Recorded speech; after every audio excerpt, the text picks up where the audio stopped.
What's up, family? Gerald the Bossman here. You're tuned into the Bossman Show on AM 1010, AM 1430, 1055 The King. Let the King out at 105theking.com and the Bossman Show at bossmanshow.com. Hit me up on Instagram, The Bossman Show, Twitter at Bossman Show, and Facebook, Bossman Show. It's the Bossman on your radio. Listen to the Bossman Show with your host, JR, Saturdays at 9 a.m. right here on AM 1010, The King. What's up, good people? BetOnline is your number one source for all your betting needs. The latest odds, lines, and matchup reports for baseball, boxing, golf, and more.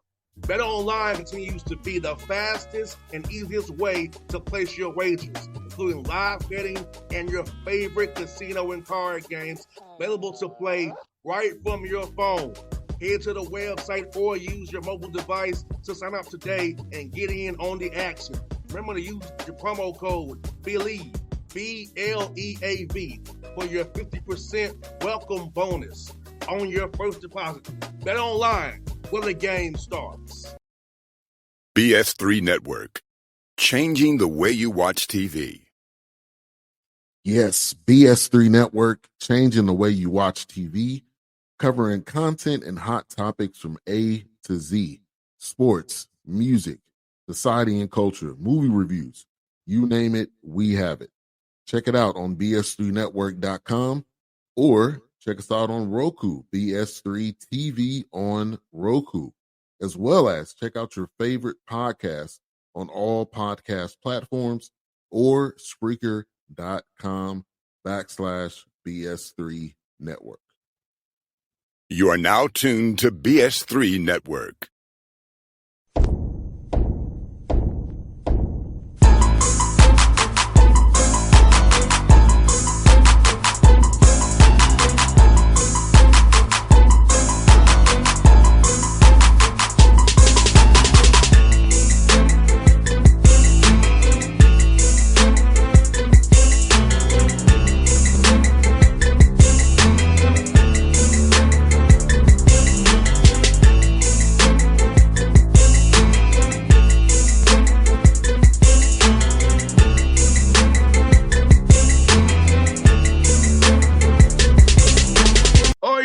Back on the Bossman Show, a friend of the show, Coach Marlin. Louisiana Raging Cajuns got a big win last night against Louisiana Marlin and rivals the Warhawks. So, Coach Marlin, good to see you, man. How things down there in the Cajun Dome area, man? Everything's good. As we talked about before we came on, the sun's out, the team's winning, and things are going well.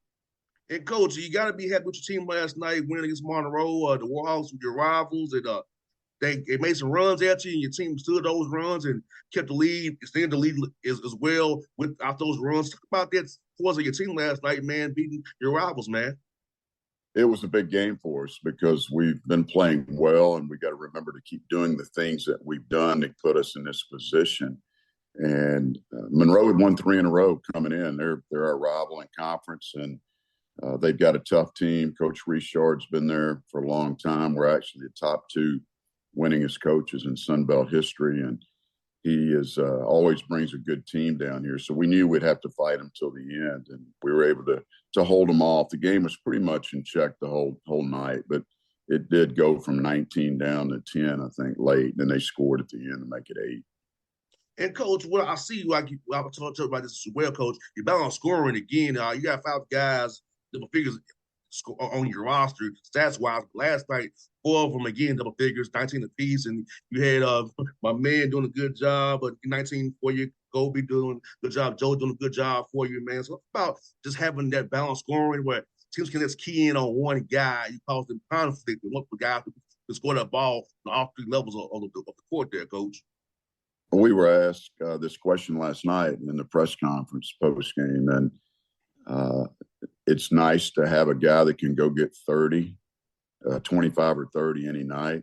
But when you have 5 guys that average 10 and one of those guys or 2 of those guys gets 25, it's the same thing. So we really like our balance. We've got a good team. You know, the strength of the team is the team. And these guys play together. You know, they're connected.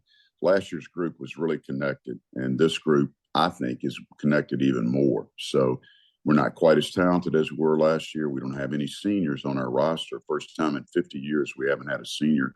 And in today's time, that's really uncharacteristic because of all the grad students, the COVID extra years, the transfers. But we've got a tight group that's been together for a few years, and they're playing well. No doubt, Coach Marlin. I feel it's so important to have guys who've been through those fires together, man, because you don't build out confidence in each other once you plus playing together as well. And do you feel like, did you see it's kind of in summertime, Coach, of them working out together, kind of get a feel like, hey, we may have some even this year, not as talented wise, we may have some based on what you're seeing in the summer and fall workouts there. Yeah, absolutely. It starts in the spring, and in the summer when you add the new pieces, you got to sprinkle in, a few new ones. And we try to recruit high character guys, and we've been fortunate and had good success with that over the years. And they adapt to the team and love being part of the team and trying to win a championship together. No doubt. And Coach, also, man, you went 7-5 with non-league play, and that's growing 500. Talk about that, preparing your guys for the Sun Belt, seeing different styles of play, playing some road games, some different side games, so you can get ready for this gauntlet of the Sun Belt, which you've got off to a hot start so far. But our second game, we were in the MAC Challenge. We played at Toledo, and we're up 12 with about 9 minutes to go, and got beat. And that was really tough for our team, but it helped us get a little bit better. And then we played a tough non-conference schedule as far as mid-majors go. We played Toledo, obviously, and then we played Wright State down in a tournament in Fort Myers, and they beat us by 6. And then we turned around and beat Buffalo. And then the next night we beat Long Beach State, and Long Beach State's had a really good year. They beat Michigan and DePaul and a lot of good teams out there. So, and then we went to Samford, and we knew how good Samford was because we beat them last year at home, and they're undefeated at home right now. I want to say they're like 15-0 at home. They played a ton of home games. And then we went to Louisiana Tech, lost by 5, and Louisiana Tech has not lost a home game. And then we went to McNeese and lost by 2, and they haven't lost a home game. So we've played some really good teams, and I think that helped prepare us for conference. And the last game was right before Christmas. We played at Rice, and we were able to beat those guys. We shot the cover off the ball that night and beat those guys by 17, and that was a good win for us. And they got a great win last night. They beat Memphis in Memphis.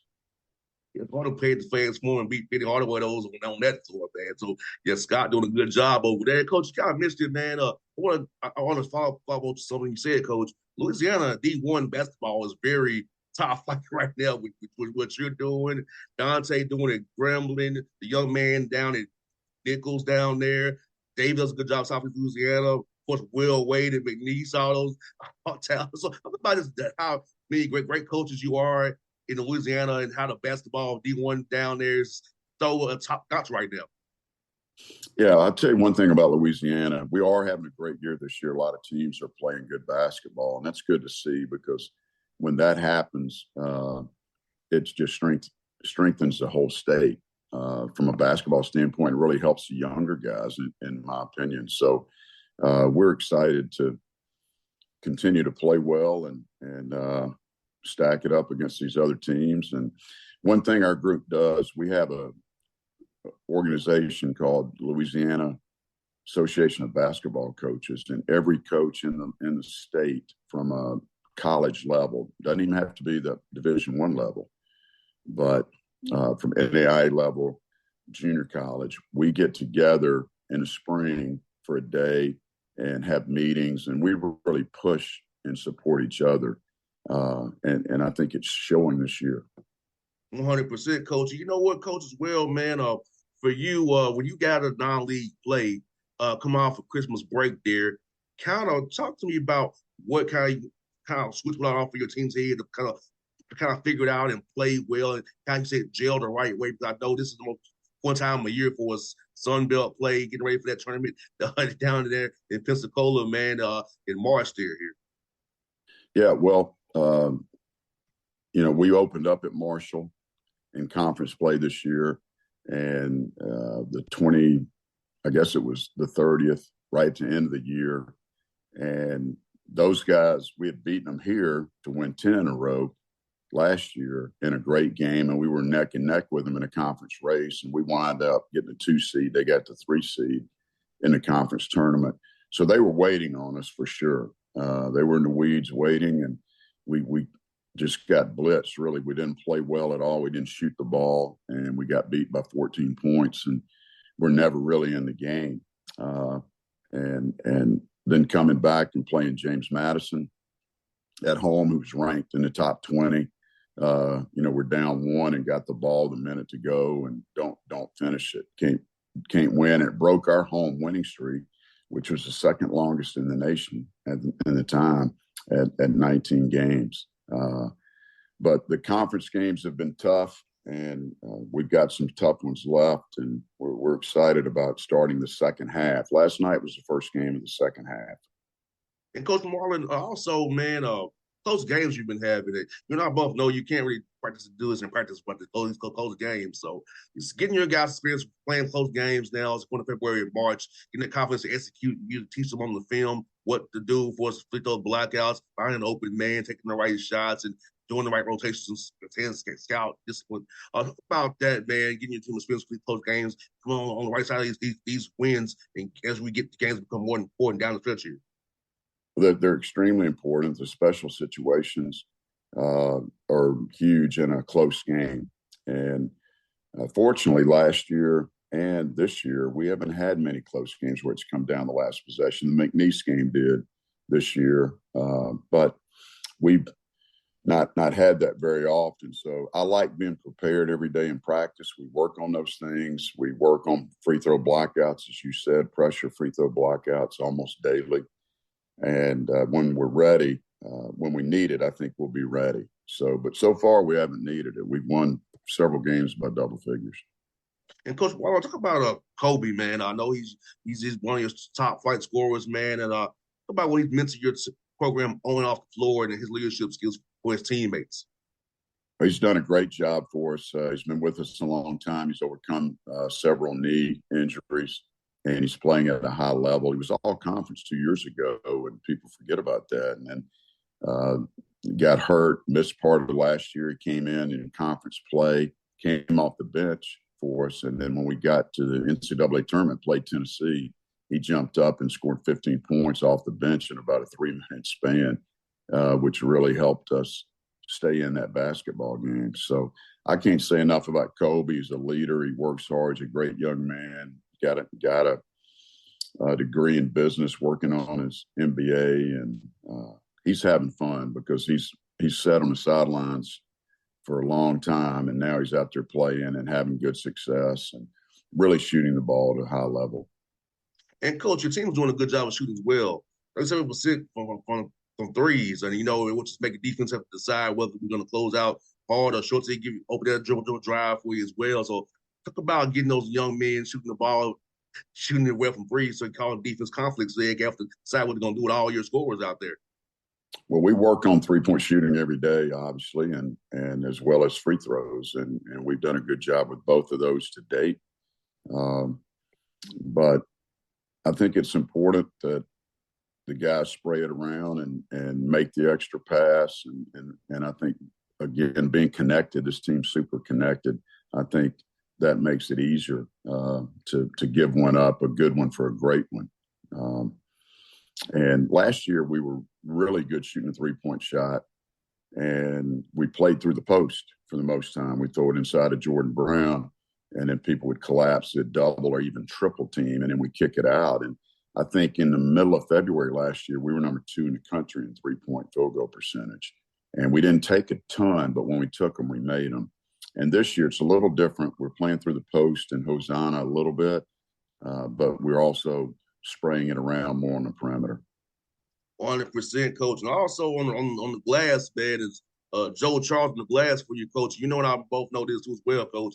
Defensively, you don't get to the rebounds. It's not over yet. So go back controlling the glass defensively and crash that's offensively. Make sure you get extra possessions as well, so you can get your team more opportunity to make those 3-point bombs, man. No, it's huge. And Joe Charles has done a tremendous job. He's a great defensive player. He's a career 38% three-point shooter. And this year we asked him to rebound more because we're not as big as we've been. And he's second in league games in rebounding. I mean, the young man just does an outstanding job. He's smart. He's one of the smartest players that I've coached. He can see things happening on the floor like a coach, and he's able to help his team win. And Joe certainly impacts winning in a lot of different ways. 100%, coach. And also, you're doing a good job of limiting your turnovers. You and I both know that loud ball turnovers is what you don't want. And you got to give you a chance to try to run out to easy baskets on you. So, about it with you, even though you're playing the style you're playing, making the 3-pointers, and also those shot turnovers, when you take a bad, quick shot, it's like turnover almost to be. So, talk about limiting those things and how good job your team is doing at that, as well, being conscious of that as you all play the way you play. Definitely a bad shot creates a break for the other team. So put your transition defense in a mix there. It's hard. So we need to take good shots and going to continue to do that and try to make sure that we can get back defensively. And live ball turnovers this year, I feel like we've done a really good job. Now, we had a stretch there where we turned it over a few times too many, but we've been able to get by. But to start the win streak that we're on, we played at Jonesboro in a hostile environment. We had 5 for the game, and that was big. And then we had another single digit. I think we had a 9 in one of the games. But in our fourth conference game, we played at Troy, and we had a 1-point lead in the ball with 2 minutes to go, and we lost that game, and we had 20 turnovers. And the turnovers cost us the game. I mean, and there are a lot of bad, there are offensive fouls and illegal screens and some things that it's in the judgment of the official for a turnover. But no, we've limited that, and I'm going to credit our guard play, Themis Fulks and Kentrell Garnett, Michael Thomas have done a really good job protecting the basketball. And Coach Marlin, let me ask you about the block charge rule. How do you just to it where you guys can't take charges anymore? People have to put their hands up and hands to the sky and wall up rather than try to just go take a charge. How's it adjusting for your guys, making sure they defend on the ball and not try to come over help side and get a charge that is not really calling? Yeah, and certainly it's something we worked on early in the year with the new rule change. We wanted to make sure that we were walling up when we can if we're inside a restricted area. We work on that almost daily for about 2 or 3 minutes. And our guys have done the best job of any team I've coached of doing that. So I think that's really, really helped us. But the block charge, last year I thought everything was a charge, and this year everything's a block pretty much. And the officials are calling it the way they've been told. And if a guy plants 1 foot and comes into you and you're a secondary defender, he can even create the contact, and it's going to be a block. No doubt. And Coach, I got one more for you, man. South Alabama's coming to the Caden Dome on Saturday, man. Richard Rowley, these guys. We'll talk about sending those guys on film as you prepare this next home game, man, to keep this win streak going for you guys. Yeah, we're going to give the guys off a little bit today. They're going to watch film, and that's it. Do some stretching with our strength coach and maybe some yoga, and then come back tomorrow and get ready for Saturday's game. Last week we had a power outage at the Cajun Dome. Wow. And it's 12 minutes to go before the tip against Arkansas State. We had a couple thousand people here, and somebody hit a transformer, and it blew out all the power in the area for about 4 hours. So we moved those games last week to Friday afternoon and then Saturday and Sunday afternoon. And that's how we played. So we're used to having Sunday off. We hadn't had a day off in a while. These guys have been working hard, and we're going to give them some time today. Sounds good, Coach. Well, Coach, I hope we talk again in March, man. We did last year, man, going to the tournament, man. So you're my favorite guest here on the show when I was a little chatting with you, Coach. So hopefully we'll do this again in March after you go to the big dance again, man. Well, we look forward to talking again, too. And if we continue to win and get in the top 4, I think we'll have a good shot at winning the tournament. It's going to be a great tournament. There's some really good teams, and a lot of teams are fairly equal. But good players, good coaches, good venue in Pensacola, and looking forward to the Sun Belt Championship. Yes, that coach always was fun, man. Yeah, you bet. I appreciate you. Anytime, coach. Keep that heat on. BS3 Network. Changing the way you watch TV. Yes, BS3 Network, changing the way you watch TV, covering content and hot topics from A to Z. Sports, music, society and culture, movie reviews. You name it, we have it. Check it out on bs3network.com or check us out on Roku, BS3 TV on Roku, as well as check out your favorite podcast on all podcast platforms or Spreaker.com/BS3 Network. You are now tuned to BS3 Network. What's up, good people? Bet Online is your number one source for all your betting needs. The latest odds, lines, and matchup reports for baseball, boxing, golf, and more. Bet Online continues to be the fastest and easiest way to place your wagers, including live betting and your favorite casino and card games available to play right from your phone. Head to the website or use your mobile device to sign up today and get in on the action. Remember to use your promo code BELIEVE, BLEAV, for your 50% welcome bonus on your first deposit. Bet Online, where the game starts. What's up, family? Jared the Bossman here. You're tuned into the Bossman Show on AM 1010, AM 1430, 1055 The King. Check The King out at 105theking.com and the Bossman Show at bossmanshow.com. Hit me up on Instagram, The Bossman Show, Twitter at Bossman Show, and Facebook, Bossman Show. It's the Bossman on your radio. Listen to the Bossman Show with your host, JR, Saturdays at 9 a.m. right here on AM 1010, The King.